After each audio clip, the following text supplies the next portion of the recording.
Oke, ada yang aneh banget nih di pasar global tahun 2026. Sebuah teka-teki yang bikin pusing bahkan investor paling cerdas sekalipun. Coba bayangin, ada dua aset yang harusnya itu berlawanan arah. Tembaga, si mesin pertumbuhan, dan emas, si perisai krisis, sekarang malah dua-duanya terbang barengan ke rekor tertinggi. Ini nggak masuk akal. Jadi sebenarnya apa sih yang lagi terjadi? Nah, kontradiksinya tuh kelihatan jelas banget di sini. Di satu sisi, kita punya tembaga, sering disebut Dr. Copper, yang jadi barometer kesehatan ekonomi. Harganya naik kalau pabrik-pabrik lagi ngebut produksi dan pembangunan lagi kenceng-kencengnya. Di sisi lain, kita punya emas, tameng utama waktu badai finansial datang, yang justru bersinar terang saat ada ketakutan dan ketidakpastian. Ini tuh kayak minyak sama air kan? Seharusnya mereka nggak bisa naik barengan. Nah, ini dia misteri utamanya yang akan kita bongkar bareng-bareng. Jawabannya nanti bukan cuma bakal mengungkap sebuah strategi investasi yang sangat kuat, tapi juga yang lebih penting, sebuah sinyal bahaya tersembunyi yang perlu diwaspadai oleh setiap investor. Oke, yuk kita bedah anomali ini. Kita mulai dari sisi pertama, barbelnya, sisi pertumbuhan, yang diwakili oleh tembaga. Harga tembaga itu meroket gila-gilaan, tembus $12.500 per ton. Angka ini bukan cuma angka biasa loh, ini adalah cerminan dari pembangunan global yang masif dan sebuah revolusi teknologi yang lagi lapar-laparnya sama logam ini. Jadi permintaan tembaga sekarang itu punya dua mesin pendorong raksasa. Selain ledakan mobil listrik yang udah kita tahu semua, sekarang ada pemain baru yang jauh lebih rakus, pusat data untuk AI.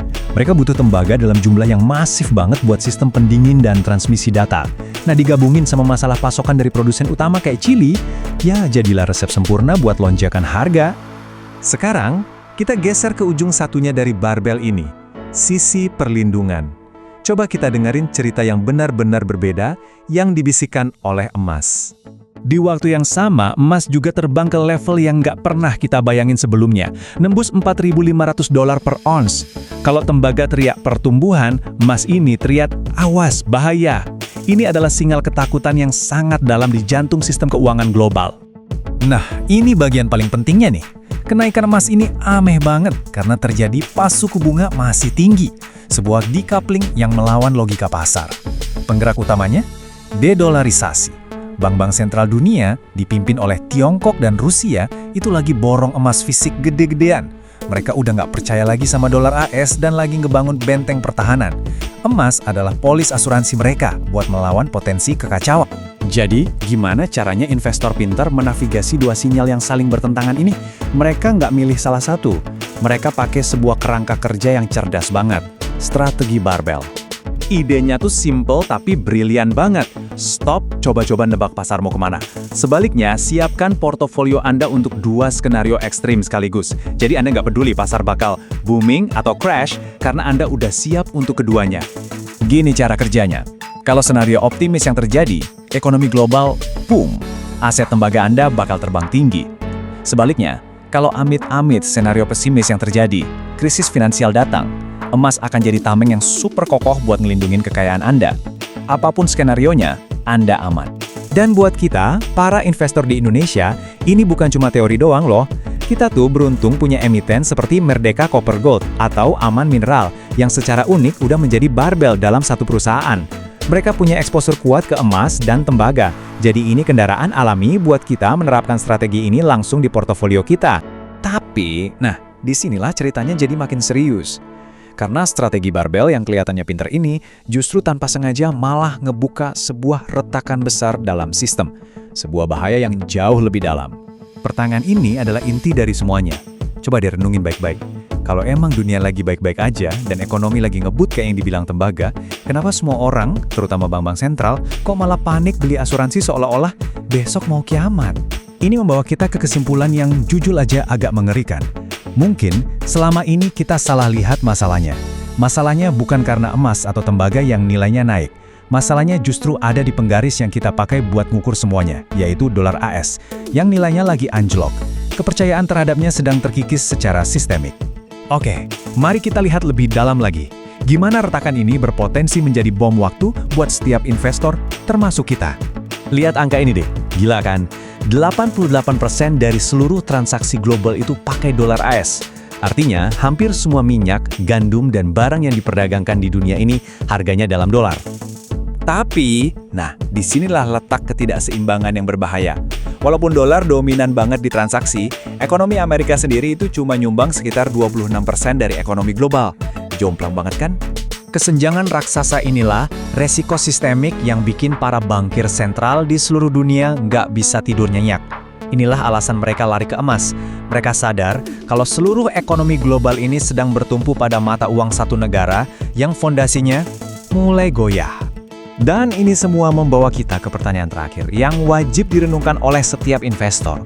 Bagaimana caranya utang Amerika Serikat yang makin membengkak dan ketergantungan dunia sama dolar yang nggak seimbang ini menciptakan sebuah bom waktu bagi portofolio kita. Kalau penggaris yang kita pakai buat mengukur kekayaan kita saja sudah mulai bengkok, bagaimana kita bisa benar-benar tahu nilai aset yang kita pegang? Hari ini kita bakal bedah data-data yang jujur aja cukup mengkhawatirkan. Kita akan lihat retakan-retakan serius di fondasi dolar Amerika. Ini bukan lagi sekedar omongan atau spekulasi ya, tapi angka-angka real yang bisa banget berdampak ke portofolio kita semua. Yuk, langsung kita mulai dengan sebuah teka-teki aneh di pasar. Coba perhatikan. Emas yang biasanya jadi aset aman pas lagi krisis, dan tembaga yang jadi barometer kesehatan ekonomi. Biasanya kan mereka geraknya berlawanan. Anehnya, sekarang dua-duanya malah naik barengan. Loh, kok bisa? Nah, jawabannya ada di data-data fundamental yang akan kita bongkar sama-sama. Untuk memecahkan misteri ini, kita harus lihat petunjuk yang pertama. Dan ini mungkin adalah ancaman yang paling besar. Sebuah bom waktu utang di Amerika Serikat yang detaknya makin kencang setiap hari. Lihat angka ini, 38 triliun dolar. Ini adalah proyeksi utang nasional Amerika di Januari 2026. Angkanya sendiri udah susah banget dibayangin ya. Tapi, yang lebih bikin ngeri sebenarnya bukan cuma nominalnya, tapi apa arti angka ini buat ekonomi mereka. Nah ini dia, angka yang benar-benar krusial, 125,4%. Ini adalah rasio utang terhadap PDB. Gampangnya gini, bayangin aja seseorang punya utang yang nilainya 25% lebih besar dari seluruh gaji tahunannya. Gali lubang, tutup lubang kan? Buat para ekonom, kalau rasio ini sudah di atas 100%, itu lampu merah. Artinya, negara ini berutang lebih banyak daripada semua yang dihasilkannya dalam setahun. Seberapa serius sih masalahnya? Coba pikirin ini deh. Biaya untuk bayar bunga utangnya aja, ini baru bunganya loh, belum pokoknya. Sekarang itu lebih besar dari seluruh anggaran militer Amerika Serikat. Jadi ini bukan lagi soal nanti gimana, ini krisis yang sedang terjadi sekarang juga. Oke, kita lanjut ke petunjuk kedua. Ada sebuah ketidakcocokan yang luar biasa besar antara peran dolar di panggung dunia dengan kekuatan ekonomi Amerika yang sesungguhnya. Kita sebut saja ini The Great Mismatch. Coba lihat, hampir 90% dari semua transaksi global, mau itu jual beli minyak, transfer uang antar negara, apapun, pakai dolar AS. Bisa dibilang, sistem keuangan dunia itu berjalannya di atas rel dolar. Inilah persepsi kekuatan dolar yang kita kenal. Sekarang, coba kita bandingkan persepsi tadi dengan kenyataan yang ini. Walaupun dolar mendominasi 88% transaksi, ekonomi Amerika sendiri ternyata cuma menyumbang sekitar 26% dari PDB dunia. Jomplang banget kan? Ada jurang yang sangat-sangat lebar di sini. Nah, jurang antara penggunaan 88% dan kontribusi ekonomi 26% inilah yang menciptakan apa yang disebut celah kepercayaan atau trust gap. Bank-bank sentral di seluruh dunia mulai mikir dan bertanya-tanya, tunggu dulu, mata uang yang kita simpan sebagai cadangan ini, apa masih didukung sama fondasi ekonomi yang kokoh? Angka-angka ini nggak bisa bohong. Di transaksi falas, dolar dipakai 88%. Di cadangan devisa global, hampir 57% itu dolar. Tapi pas dilihat kontribusi ke ekonomi dunia, Amerika cuma 26,2%. Datanya jelas banget, ketidakseimbangan ini benar-benar nyata. Petunjuk terakhir kita ini agak lucu, yaitu kebijakan yang kayaknya saling bertentangan dari Washington. Coba bayangin, kamu lagi nyetir mobil, tapi satu kaki ngegaspol sambil mentok, sementara kaki satunya lagi ngerem sekuat tenaga. Kacau kan? Ya, kira-kira begitulah yang terjadi. Jadi di satu sisi, pemerintahnya terus-terusan menginjak gas, membanjiri ekonomi dengan belanja besar-besaran yang dibiayai dari utang. Nah, di sisi lain, The Fed yang seharusnya ngerem dengan naikin suku bunga buat lawan inflasi, ini malah dapat tekanan buat motong suku bunga. Pesan yang campur aduk ini jelas bikin investor di seluruh dunia bingung dan nggak pasti. Lihat deh dilemanya. Inflasi masih bandel di atas 3%, tapi The Fed malah didorong buat nurunin suku bunga. Nah, nurunin suku bunga di saat utang lagi meroket dan inflasi masih tinggi, itu resep klasik untuk bikin nilai mata uang anjlok. Oke, kita udah kumpulin 3 petunjuk utama. Utang segunung, celah kepercayaan global, dan kebijakan yang serba salah. Pertanyaannya sekarang, terus apa artinya semua ini buat kita, para investor? Jadi, kesimpulannya bisa kita rumuskan dalam formula yang simpel tapi kuat ini. Utang yang masif, ditambah celah kepercayaan global yang makin lebar, dan diperparah sama kebijakan yang saling tabrakan, ini adalah resep yang sempurna untuk melemahkan nilai dolar AS dalam jangka panjang. Kutipan ini pas banget buat merangkum situasinya. Ketika mesin utama ekonomi dunia, yaitu dolar, mulai batuk-batuk dan berasap, semua aturan main di pasar modal pun mulai berubah. Korelasi yang biasanya kita kenal jadi nggak berlaku lagi. Makanya kita jadi lihat hal-hal aneh, kayak emas dan tembaga yang biasanya musuhan, sekarang malah jalan bareng. Jadi, alur logikanya begini. Pertama, resiko sistemik yang kita bahas tadi bikin kepercayaan ke dolar terkikis. Kedua, investor nggak tinggal diem dong. Mereka mulai pindahin uangnya ke aset real, aset keras, kayak emas dan komoditas, buat ngelindungin kekayaan mereka. Nah, yang ketiga, perpindahan modal besar-besaran inilah yang akhirnya merusak korelasi pasar yang selama puluhan tahun kita anggap pakem. Selanjutnya, kita akan membedah grafik overlay antara Gold XAU dan Copper HG untuk melihat di titik mana korelasi ini mulai patah dan apa yang dikatakan oleh pergerakan harga real-time tentang masa depan kekayaan Anda. Sebuah sinyal pasar yang jujur aja sangat aneh dari Januari 2026. Sesuatu yang sepertinya melanggar semua aturan main dalam ekonomi. Ada sesuatu yang besar sedang terjadi, dan grafik inilah petunjuk pertamanya. Yuk kita bedah sama-sama. Begini, biasanya tembaga dan emas itu hubungannya berlawanan, seperti minyak dan air. Kalau kita lihat di kiri ya, aturannya adalah tembaga naik waktu ekonomi lagi kenceng, sementara emas justru bersinar waktu ada krisis. Seharusnya mereka ngakur. Tapi coba lihat ke kanan. Di Januari 2026, dua-duanya justru meroket barengan. Ini kan aneh, benar-benar melawan logika pasar. Dan ini bukan cuma kebetulan sesaat loh, angka korelasinya itu sampai positif 0,66. Secara statistik, ini angka yang signifikan banget. Ini adalah sinyal kuat bahwa pasar sedang mencerna bukan cuma satu, tapi 2 ketakutan besar pada saat yang bersamaan. Nah, inilah misteri yang akan kita coba pecahkan. Oke, untuk bisa ngerti anomali ini, kita harus lihat masing-masing komoditas ini satu per satu. Kita akan coba bongkar 2 jenis ketakutan yang benar-benar berbeda, tapi entah kenapa bisa mendorong pasar ke arah yang sama, fenomena yang sangat jarang terjadi. Kita mulai dari tembaga dulu ya. Tembaga ini sering banget dijuluki Dr. Copper karena kemampuannya seolah-olah bisa mendiagnosis kesehatan ekonomi. Biasanya, kalau harga tembaga naik, itu artinya ekonomi lagi sehat. Tapi, kali ini diagnosisnya beda. Kenaikannya bukan karena ekonomi sehat, tapi dipicu oleh disrupsi teknologi yang luar biasa besar. Harga tembaga sampai menyentuh rekor tertinggi sepanjang masa di $12.500 per ton. Angka yang gila kan? Jadi pertanyaannya, apa sih yang bikin permintaannya meledak sampai seperti ini? Nah, pemicunya ada 2. Pertama, ledakan pusat data untuk AI yang butuh tembaga dalam jumlah masif. Kedua, transisi energi, mobil listrik, panel surya yang terus-terusan menyedot pasokan. Poin kuncinya di sini adalah, ini bukan lagi cerita tentang pertumbuhan ekonomi, tapi tentang ketakutan akan kelangkaan sumber daya fisik yang sangat krusial. Oke, sekarang kita pindah ke sisi lain dari anomali ini, kenaikan harga emas. Kalau tembaga tadi cerita tentang kelangkaan fisik, emas ini ceritanya beda lagi. Ini adalah kisah tentang orang-orang yang kabur dari jenis risiko yang berbeda, yaitu hilangnya kepercayaan pada aset kertas, alias mata uang. Emas juga nggak mau kalah, mencetak rekornya sendiri tembus $4.500 per ons. Pergerakannya yang barengan sama tembaga ini yang bikin semua orang heran. Ini menandakan ada pelarian modal besar-besaran ke aset aman karena kepercayaan pada mata uang tradisional mulai runtuh. Jadi, kenapa kepercayaan itu bisa hilang? Salah satu pemicu utamanya, utang nasional Amerika Serikat sudah menyentuh $38 triliun. Angka yang bikin pusing. Bagi para investor besar, emas itu satu-satunya mata uang yang nggak mungkin gagal bayar. Kenapa? Karena nilainya nggak bergantung pada janji pemerintah manapun. Nah, 2 ketakutan yang udah lama ada ini, takut tembaga langka dan takut nilai dolar anjlok, kemudian meledak. Ada 2 peristiwa spesifik di bulan Januari yang jadi pemicunya, yang ibaratnya menyiram bensin ke api yang sudah menyala. Pertama, ada krisis geopolitik di Amerika Selatan yang mengancam pasokan tembaga global. Ini bikin orang makin panik soal kelangkaan. Kedua, dan ini yang paling penting, The Fed, Bank Sentralnya Amerika, memangkas suku bunga. Padahal inflasi masih tinggi. Ini adalah sinyal yang sangat jelas bagi investor bahwa nilai dolar akan sengaja dilemahkan.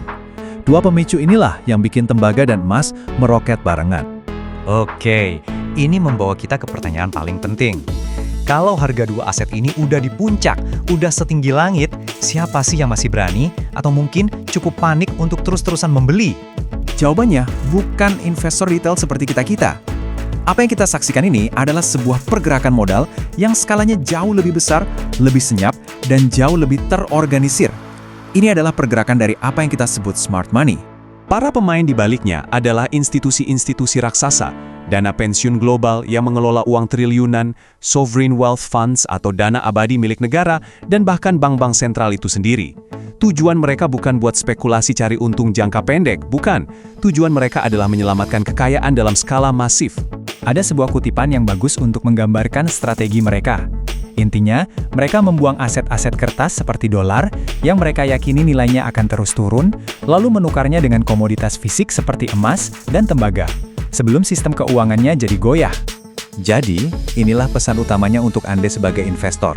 Yang kita lihat ini bukan kenaikan harga biasa. Ini adalah sebuah pergeseran struktural dalam cara modal dialokasikan secara global. Sebuah pelarian besar-besaran yang sangat terorganisir menuju aset-aset aman yang nyata. Nah, pertanyaannya sekarang, gimana caranya kita sebagai investor bisa melacak pergerakan smart money ini?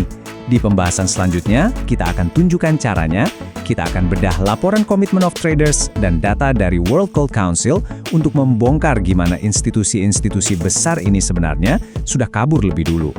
Oke, mari kita mulai.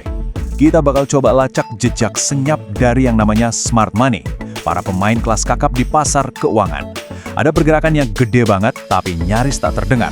Sebuah misteri finansial tentang kenapa institusi-institusi raksasa ini diam-diam ngebuang dolar dan beralih ke logam mulia. Jadi gini, coba bayangin. Sementara kita-kita, para investor retail, mungkin masih sibuk berdebat. Harga emas sudah ketinggian belum ya? Saham mana nih yang bakal naik besok? Nah, para hiu, pemain dengan modal raksasa, ternyata udah bergerak duluan. Pertanyaannya sekarang, kemana tepatnya mereka memindahkan semua uang itu? Fenomena ini skalanya begitu besar sampai para analis punya julukan khusus untuknya. The Great Capital Migration, atau migrasi modal besar-besaran. Ini bukan sekedar tren sesaat ya, tapi sebuah pergeseran fundamental. Perpindahan dari aset berbasis kertas ke aset fisik. Aset yang benar-benar bisa Anda sentuh. Yuk kita ikuti jejaknya satu persatu. Petunjuk pertama kita datang dari sumber yang paling kuat, sekaligus ya paling aneh. Para pencetak uang itu sendiri. Betul, kita lagi ngomongin Bank Sentral Dunia. Sinyal yang mereka kirimkan itu jelas banget. Dan sinyal itu bisa kita rangkum dalam satu kalimat ini. Kami percaya pada emas, bukan pada utang. Ini perubahan pola pikir yang drastis banget loh. Institusi yang tugasnya adalah menjaga stabilitas mata uang fiat, uang kertas yang kita pakai sehari-hari, sekarang malah berlomba-lomba ngumpulin emas. Aneh kan? Mau lihat contoh nyatanya? Coba lihat Polandia. Bank sentral mereka itu terang-terangan ngumumin target mau naikin cadangan emas sampai 30% dari total aset mereka. Itu langkah yang super agresif dan nunjukin betapa seriusnya mereka mau beralih dari mata uang kertas. Dan bukan cuma Polandia. Tiongkok, salah satu raksasa ekonomi dunia, udah borong emas tanpa henti selama 18 bulan berturut-turut. Ini bukan kepanikan sesaat ya, ini adalah sebuah strategi jangka panjang yang sudah diperhitungkan matang-matang untuk mengurangi ketergantungan mereka sama dolar AS. Jadi poin paling penting dari petunjuk pertama ini adalah coba kita renungkan sejenak. Kalau institusi yang punya mesin cetak uang saja sudah mulai kehilangan kepercayaan sama produk mereka sendiri dan lari ke emas, terus gimana seharusnya kita sebagai investor individu menyikapinya? Oke, sekarang kita lanjut ke petunjuk kedua. Setelah kita lihat apa yang dilakukan Bank Sentral, mari kita intip pemain besar lainnya, para spekulan profesional dan manajer investasi raksasa. Ternyata, mereka juga memasang taruhan yang sangat-sangat gak biasa. Terus kita tahu dari mana? Ada sebuah laporan sakti yang namanya laporan COT atau Commitment of Traders.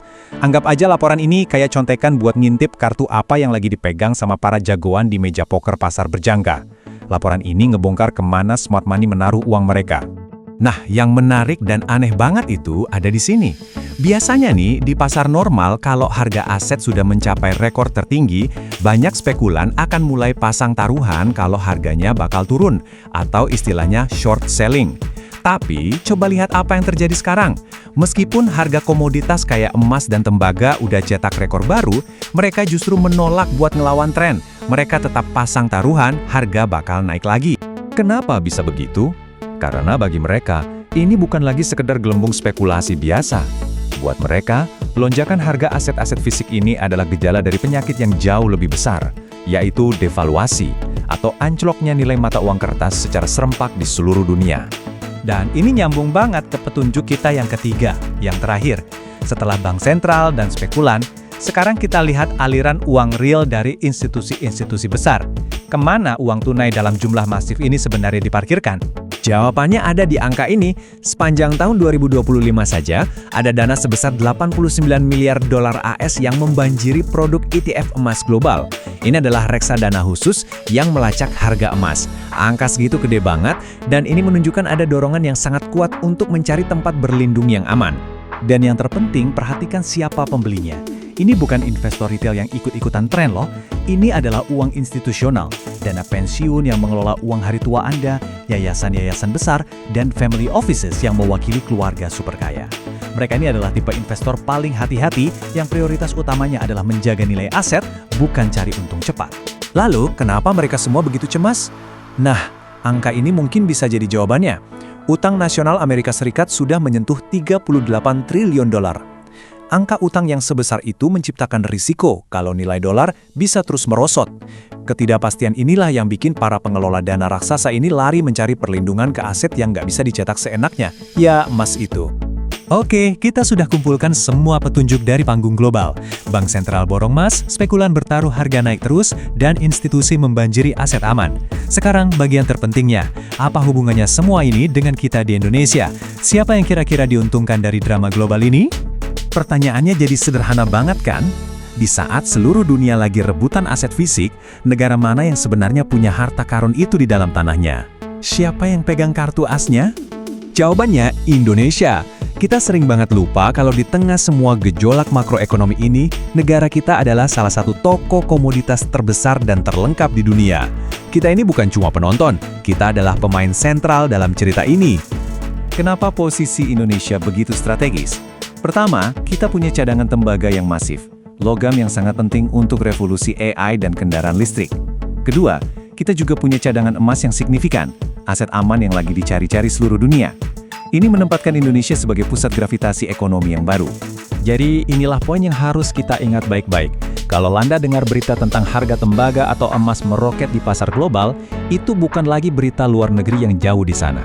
Itu adalah bahan bakar yang secara langsung menggerakkan mesin ekonomi kita di sini di tanah air. Nah, pada akhirnya, semua analisis ini mengerucut ke satu pertanyaan praktis buat kita para investor. Dengan adanya migrasi modal besar-besaran ke aset fisik ini, perusahaan-perusahaan mana di bursa saham kita yang paling siap untuk mendapatkan durian runtuh dari fenomena global ini? Nah, ini adalah pertanyaan yang sangat menarik untuk kita telusuri lebih dalam. Oke para investor, kali ini kita akan bongkar sebuah paradoks yang luar biasa menarik. Gimana ceritanya krisis utang global yang bikin dolar Amerika goyang, malah bisa jadi berkah buat IHSG. Ya, ini adalah kisah tentang bagaimana badai di satu belahan dunia justru menciptakan peluang emas di pasar kita. Jadi pertanyaan besarnya kan ini, gimana sebuah krisis global yang bikin banyak orang cemas justru bisa jadi bensin yang mendorong IHSG ke level tertinggi yang baru? Yuk kita bedah sama-sama gimana caranya Anda bisa memposisikan portofolio untuk menangkap gelombang ini. Lihat deh kontrasnya di sini. Kiri, New York, pusat keuangan dunia yang lagi pusing 7 keliling karena utang. Kanan, Jakarta, yang justru bersinar dengan potensi pertumbuhan. Ini bukan sekedar gambar loh, ini adalah visualisasi dari pergeseran modal besar-besaran yang sedang terjadi di depan mata kita. Untuk ngerti peluangnya, kita harus lihat dulu sumber masalahnya. 38 triliun dolar. Coba resapi dulu angkanya. Ini bukan cuma angka utang Amerika, ini adalah retakan di fondasi sistem keuangan global yang memaksa investor buat cari tempat berlindung. Angka ini adalah sinyal perubahan. Nah, ini dia poin krusialnya. Saat kepercayaan pada dolar mulai terkikis oleh utang segunung itu, smart money, ya, kita bicara soal investor institusi raksasa, para pemain kakap di pasar, mereka mulai bergerak. Mereka nggak nunggu dan lihat, mereka langsung memindahkan modal mereka secara masif. Terus, duitnya lari kemana? Seperti yang kita lihat di sini, mereka pindah dari aset kertas yang nilainya bisa tergerus inflasi ke aset keras, komoditas fisik yang punya nilai nyata. Emas, tembaga, nikel. Aset yang nggak bisa dicetak seenaknya. Dan permintaannya lagi meroket. Perpindahan modal ini ternyata ada polanya. Ada strateginya yang elegan, namanya strategi barbel. Bayangin aja barbel buat angkat besi. Di satu ujung ada beban yang super aman buat bertahan, dan di ujung satunya lagi ada beban buat pertumbuhan yang agresif. Nah, itulah yang lagi dilakuin investor cerdas sekarang. Dan slide ini nunjukin kedua ujung barbel itu dengan jelas. Ujung pertamanya adalah emas, ini udah pasti ya, pelindung nilai klasik di tengah badai ekonomi. Ujung keduanya, nah ini yang seru, adalah tembaga. Kenapa? Karena tembaga ini adalah bahan bakar utama buat revolusi industri baru, seperti AI dan mobil listrik. Oke, sekarang kita udah tahu strateginya. Mari kita lihat gimana strategi global ini seolah-olah mengarahkan panahnya langsung ke Indonesia. Kenapa negara kita yang jadi tujuan utamanya? Jawabannya sebenarnya simpel banget. Waktu dunia butuh aset keras, waktu mereka kelabakan cari emas dan tembaga, Indonesia itu ibarat tokonya. Kita ini gudang komoditas raksasa yang megang kunci dari apa yang paling dibutuhkan dunia saat ini. Coba kita lihat contohnya langsung di bursa. Pertama, ada AMMN. Dengan ledakan kebutuhan kabel tembaga buat pusat data AI di seluruh dunia, AMMN sebagai produsen tembaga raksasa, ia jelas ada di posisi paling strategis buat menangkap permintaan ini. Lalu ada MDKA. Emiten ini, wah, ini perwujudan sempurna dari strategi barbel dalam satu saham. Mereka punya emas buat bertahan, dan mereka punya tembaga buat ngejar pertumbuhan. Ini kayak investasi paket komplit buat era sekarang. Dan tentunya kita nggak bisa lupain ANTM. Karena likuiditasnya yang super tinggi, ANTM ini sering banget jadi pintu masuk utama buat dana-dana asing jumbo yang mau masuk ke sektor komoditas Indonesia. Dia ini wajahnya komoditas kita di pasar global. Tapi tunggu dulu, ceritanya makin seru. Kenapa sih saham-saham ini potensinya bisa naik jauh lebih kenceng daripada harga komoditasnya sendiri? Jawabannya ada di sebuah senjata rahasia finansial yang namanya operating leverage. Mari kita bedah pertanyaan ini. Ini bukan sulap, ini matematika bisnis yang keren banget. Gimana caranya? Kenaikan harga sedikit aja di pasar dunia bisa jadi ledakan keuntungan di laporan keuangan perusahaan? Prosesnya simpel banget. Pertama, harga komoditas naik. Kedua, biaya operasional perusahaan kayak gaji dan perawatan alat berat kan relatif stabil, nggak ikut naik. Ketiga, selisih dari kenaikan harga itu langsung lari jadi laba bersih. Hasilnya, pertumbuhan laba yang eksponensial. Oke, sekarang saatnya kita satukan semua kepingan puzzle ini. Kita akan lihat gimana utang di Amerika, harga komoditas global, dan laporan keuangan emiten di IHSG itu saling terhubung, membentuk sebuah siklus kekayaan yang bisa kita manfaatkan. Slide ini merangkum seluruh alur ceritanya dengan sempurna, dimulai dari krisis utang Amerika yang menekan dolar, yang kemudian memicu pelarian modal ke aset keras. Indonesia sebagai gudang komoditas jadi penerima utama aliran dana ini yang pada akhirnya ngasih bahan bakar buat IHSG untuk terbang lebih tinggi lagi. Jadi ini dia intisarinya. Memahami gimana masalah makro global bisa nyambung ke emiten lokal di portofolio kita itu bukan lagi sekedar analisis, tapi sebuah keharusan. Siklus super komoditas ini udah berjalan. Pertanyaannya sekarang bukan lagi apakah ini akan terjadi, tapi apakah portofolio Anda sudah siap untuk memanfaatkannya?